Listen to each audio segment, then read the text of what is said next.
s'intitule L'art de faire du bien.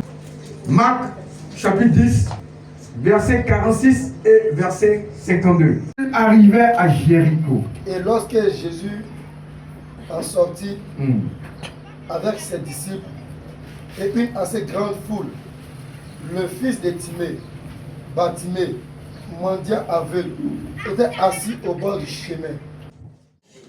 Mon thème s'intitule L'art de faire du bien.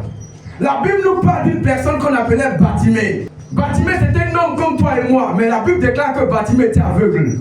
Vous savez, quand tu es aveugle en Israël, tu es une malédiction. Tu n'es personne. Qui veut te marier si tu es aveugle? Qui veut te donner un travail si tu es aveugle? On peut te tromper facilement. Frère, quand tu es aveugle, tu es rejeté, tu es abandonné, tu n'es personne. Mais la Bible dit que Bartimée était aveugle. Et Bartimée va être dans son monde, abandonné par ses parents. Pourtant, Bartimée vivait où? Il vivait près d'un temple de Dieu. Une personne qui est aveugle, normalement, c'est la priorité de Dieu. Mais beaucoup de personnes partaient à l'église pour donner les offrandes, pour donner les dîmes. Mais il y avait quelqu'un qui était près du temple, qui était aveugle. Un homme souffrant, un homme pauvre, un homme blessé à l'intérieur de lui, un homme qui n'a plus d'espoir. Il était près de Dieu, mais personne ne le regardait. Mais les gens ne savaient pas qu'en réalité, quand Dieu met un pauvre près de toi, c'est pour mesurer ton amour. L'église, à cette époque, avait échoué. Pourquoi? Parce que personne ne regardait Bartimée. Qui nourrissait Bartimée? Bartimée faisait la mendicité pour se nourrir. Qui lavait Bartimée? Bartimée partait tout seul se laver. Qui aimait Bartimée? Personne ne voulait l'épouser.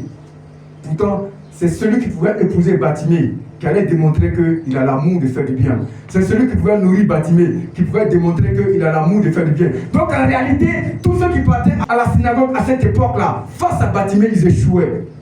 Ce matin, mon thème, c'est l'art de faire du bien. En réalité, tous ceux qui partaient à cette époque à la synagogue avaient échoué face au test du bien. Le bien, c'est la capacité de faire de bonnes choses dans la vie d'une personne, de régler un problème dans la vie d'une personne qui a un besoin. Le bien, c'est la capacité d'annoncer à quelqu'un de bonnes choses pour lui permettre d'atteindre le perfectionnement, le bien. Aujourd'hui, tu es chrétien, tu es chrétienne, mais est-ce que tu penses que tu as fait du bien ce matin? Oui, c'est vrai, tu as nourri ton enfant. C'est vrai, tu as aidé peut-être un frère quelque part.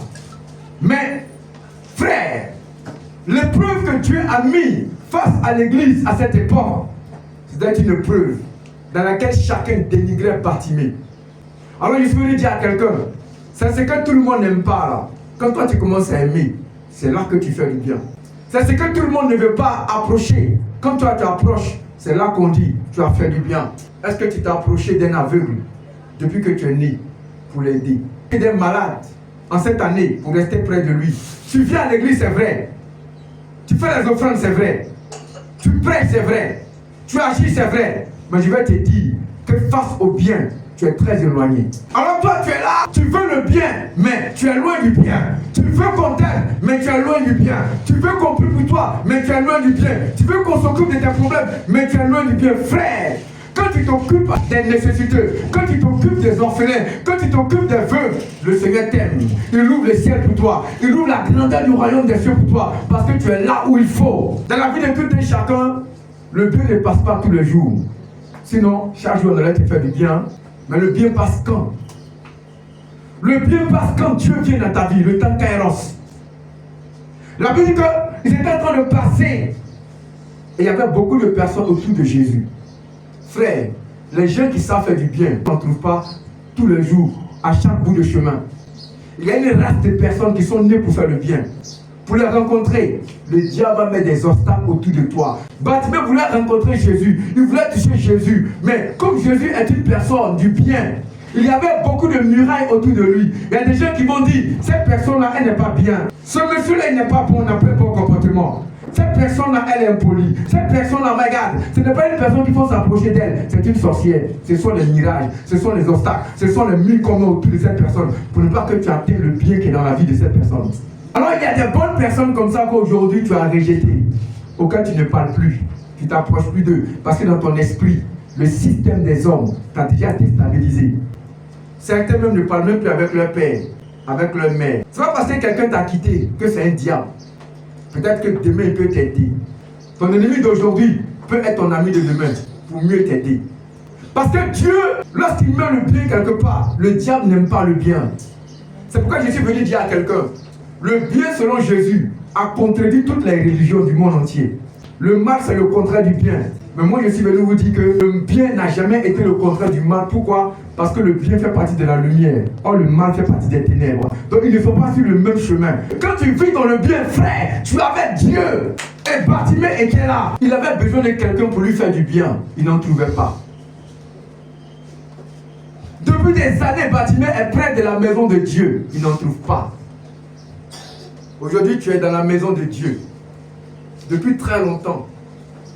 Mais quand tu regardes réellement, est-ce que le bien s'approche de toi? Qui te rend visite? Qui t'appelle? Qui pense à ta faim? Qui pense à tes problèmes? Qui pense à tes difficultés? Frère, si moi-même je n'ai pas fait, c'est que j'ai échoué. Si tu ne l'as pas fait aussi, c'est que tu as échoué. Si ta soeur te dit que tu ne connais pas chez moi, j'étais malade, tu n'es pas venu. J'ai accouché, tu n'étais pas là. Frère, j'étais en brûlot, tu n'étais pas là. C'est que tu as échoué. Ta foi, ta chrétienté, la grâce qui est sur ta vie, ta bénédiction, les options, les hôtels que tu as bâtis, face à l'art du bien, sont des échecs. Ce matin, je vais te parler d'un évangile qui peut t'amener au ciel. Bartimée voulait rencontrer Jésus. Il cherchait Jésus. Alors je vais dire à quelqu'un que le chemin du bien est rare.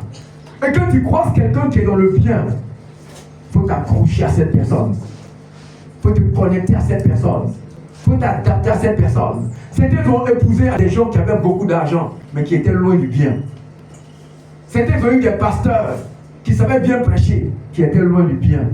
Certains ont eu des parents qui étaient très beaux, très riches, mais qui étaient loin du bien. Alors quand tu es loin du bien, tu es loin de la lumière de Dieu. Mais ce que je vais dire, c'est que le bien ne vient pas tous les jours. Le bien vient un seul jour et il change ta vie. Tu peux aller passer un concours et c'est ce jour-là que le bien dit, je viens te rencontrer. C'est ce jour-là que toi-même, ce que tu ne maîtrises pas, quelqu'un vient puis dit fais ça. Tu peux être en train de galérer et un seul jour, quelqu'un vient et dit ma fille, j'ai vu ta souffrance, mais j'ai un restaurant, je veux que tu le gères. À partir du restaurant, tu arrives à avoir les moyens pour t'acheter un terrain, ta vie change. Lorsque le bien vient dans ta vie, et le bien vient te recharger. Il était aveugle, est-ce qu'il voyait? Il ne voyait pas. Est-ce qu'il était découragé? Oui. Est-ce qu'il était pensif? Oui. Est-ce qu'il avait tout perdu? Oui. Mais quand il a rencontré le bien, sa vie a changé. Il a été rechargé. Ce matin, je veux que tu acquières le bien pour recharger quelqu'un qui est dans ta famille. Pour être une femme qui aura un témoignage dans ta famille. Parce que beaucoup de personnes sont dans le faux bien. Vous savez ce que c'est que le faux bien? Tu es là, quelqu'un est en train de souffrir quelque part. Oh, c'est un sorcier que Dieu a fait tomber. Tu sais que si tu l'aides demain là, ton âge va prendre ça pour aller détruire beaucoup de personnes. Tu dis je vais l'aider. Frère, Dieu n'a pas validé ça. C'est la raison pour laquelle, lorsque David a pris l'arche de Dieu, il a envoyé ça chez Obed. Il a commencé à avoir le malheur. Est-ce que garder l'arche de Dieu quelque part c'est mauvais? Est-ce que garder le trésor de Dieu quelque part c'est mauvais? Est-ce que protéger là où se trouve la parole, là où se trouve l'autorité, le bâton d'Aaron, là où se trouve la manne? Parce que dans l'arche de Dieu, il y avait les tablettes de la loi, il y avait le bâton d'Aaron et il y avait, alléluia, la manne. Est-ce qu'aller le garder quelque part c'est mauvais? Mais Dieu dit c'est bien, moi je ne suis pas dedans. Ou dans le bien déplacé. Quelqu'un prie pour toi et toi tu es béni, tu vas faire une offrande ailleurs. Dieu dit je ne suis pas dans ce bien-là. Quelqu'un souffre avec toi, demain tu réussis, tu l'oublies, et puis tu vas faire du bien à quelqu'un. Dieu dit je ne suis pas dans ce bien-là. Tu laisses quelqu'un qui a faim pour aller nourrir une personne qui n'a pas faim. Dieu dit moi je ne suis pas dans ce bien-là. Si je te laisse, toi qui as des problèmes, pour aller prier pour une personne, parce que la personne est bénie, c'est que je suis une malédiction. Parce que Dieu est venu à cause des injustes, pas à cause des justes. Il est venu à cause des personnes qui ont des difficultés. Alors ma fille, la question que je vais te poser aujourd'hui, tu fais du bien à qui? Ta maman qui t'a mis au monde, elle est décédée, tu n'es pas allé au funérailles. Ton père qui t'a mis au monde, il est décédé, tu n'es pas allé au funérailles. Et on dit que Bob Marley est décédé à son anniversaire, c'est toi qui t'habilles et puis tu commences à danser. Dieu ne reconnaît pas ton bien là. Toi et puis ton bien là, vous n'êtes pas bien. Vous êtes ingrat dans le bien. Tu n'aimes pas ton petit frère. Tu n'aimes pas ta soeur. Mais quand on dit José a fait sortir une nouvelle chanson, José c'est ma star. C'est là que tu mets sur ton profil, tu es vaincu. D'être bien déplacé comme ça. Alors que toi, tu es un enfant de Dieu. Ta soeur là, tu n'aimes pas ta soeur. Mais tu aimes une chaîne qui est en Amérique. Elle te connaît, Beyoncé te connaît, Rihanna te connaît, Matt James te connaît. Quand Jésus est venu, il a mis son bien sur ses enfants spirituels qui le connaissaient. Il a dit, mon Dieu, je te remercie pour ce que tu m'as donné. Tu n'aimes pas ta famille, mais tu aimes les enfants du voisin. Dans ta maison même, tu ne laves pas les assiettes. Tu ne fais rien. Quand on rentre dans ta maison, c'est montagne de désordre. Mais quand tu vas chez ton gars, tu arranges là-bas. Quand ta soeur te dit arrange ici, tu fais les paroles. Mais chez ton gars là, c'est pas que la première qui est comme la blanche qui vient de sortir de la maison de Louis XIV. Il y a beaucoup de mamans ici. Elles ont des frères qui bénissent d'autres personnes par rapport à elles. C'est quel genre de bien ça là? C'est pas tout le monde qui peut supporter le bien. Il y a des gens, quand tu leur fais du bien, ils te répondent en mal. Pourquoi quand Jésus partait à la synagogue, il s'est arrêté et il s'est retourné pour écouter Bartimée? Parce que Jésus a su que Bartimée va être reconnaissant avec lui jusqu'à la fin de ses jours. Il faut que tu acceptes l'art du bien.